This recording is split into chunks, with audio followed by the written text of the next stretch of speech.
अस्सलाम वालेकुम जी, की हाल है तुहाडा? उम्मीद करने सारे भाई ठीक होंगे। मैं चलिया सी आई मंडी सादगंज। मैं कहा चलो नाल नाल व्लॉग भी बना लीए। जल्दी जल्दी ना हो गया मैं तैयार ते हुण असीं रोड ते पहुंच गए हां। खैर रोड ते 5 मिनट सफर करन तो बाद रस्ते विच एक आन दी फैक्ट्री, क्योंकि मेरे नाल सी मेरा अब्बू जी ते अब्बू जी नूं फैक्ट्री दे काम सी ते असीं फैक्ट्री चले गए। खैर जी फैक्ट्री शैक्ट्री विच हो ते कैमरा किता बंद ते असीं पहुंच गए बावल नगर, क्योंकि बावल नगर मिलना सी अब्बू जी दे एक दोस्त नूं। खैर जी अब्बू जी दे दोस्त नूं मिल ते इत्थों असीं अगे नूं निकलण लगे सी।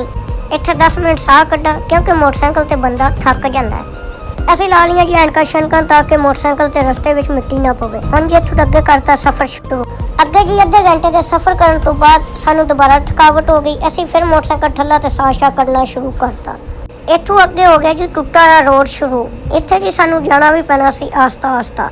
ਖੈਰ ਜੀ ਅੱਧੇ ਘੰਟੇ ਦੇ ਸਫ਼ਰ ਕਰਨ ਤੋਂ ਬਾਅਦ ਅਸੀਂ ਪਹੁੰਚ ਗਏ ਮੰਡੀ ਸਾਦਗੰਜ। ਉੱਥੇ ਮੋਟਰਸਾਈਕਲ ਦਿੱਤਾ ਖਲਵਾ, क्योंकि अगू आगे सुना मेरा भाई है ते मेरा ताया है ते एक चाचा है। ये सारे आ गए सन कैरी डब्बे। है मेरा अबू जी इन्हां नाल बिठाया सानू। इन्हां क्या आ जाओ चलिए पाकपतन। खैर जी असीं भी इन्हां दे नाल बैठ गए। असीं चले गए जी पाकपतन, क्योंकि साडे बैठे ने उत्थे रिश्तेदार। असीं उन्हां नूं मिलन जाना सी। अगे जी 5 किलोमीटर सफर करने तो बाद साडा कैरी डब्बा हो गया पैंचर। खैर जी कैरी डब्बे तो सारे लै पे थल्ले। कैरी डब्बे दा टायर कीता जी चेंज। खैर साडा ड्राइवर बहुत तेज सी। ड्राइवर साडा तेज इस गल तो सी कि 5 मिनटां दे विच विच उन्हें करता टायर चेंज। उन्हें कहा आ जाओ बैठियो कैरी डब्बे दे विच। असीं कैरी डब्बे दे विच बैठे ते असीं करता जी फिर पाकपतन दा सफर शुरू। अद्धे घंटे दा सफर करन तो बाद असीं पहुंच गए जी दरिया ते। दरिया तो बाद अद्धे घंटे दा सफर करन तो बाद असीं पहुंच गए जी ਚੱਕ। ਅਸੀਂ पहुंच गए जी ਚੱਕ 12। ਇੱਥੇ ਕੀਤਾ कैमरा बंद। ਹੁਣ इंशाल्लाह ਤੁਹਾਨੂੰ ਮਿਲਾਂਗੇ ਵਾਪਸੀ ਤੇ, ਕਿਉਂਕਿ ਅਸੀਂ ਬਣਾਉਣਾ ਹੁੰਦਾ ਵਲੌਗ ਤੇ ਹਰ ਬੰਦੇ ਦੀ ਹੁੰਦੀ ਪ੍ਰਾਈਵੇਸੀ। ਕਿਸੇ ਦੇ ਘਰ ਵਿੱਚ ਕੈਮਰਾ ਇਸਤੇਮਾਲ ਨਹੀਂ ਕਰੀਦਾ। Welcome back weaver. 2 घंटे तो बाद ऐसे हम निकलने लगे हैं वापसी।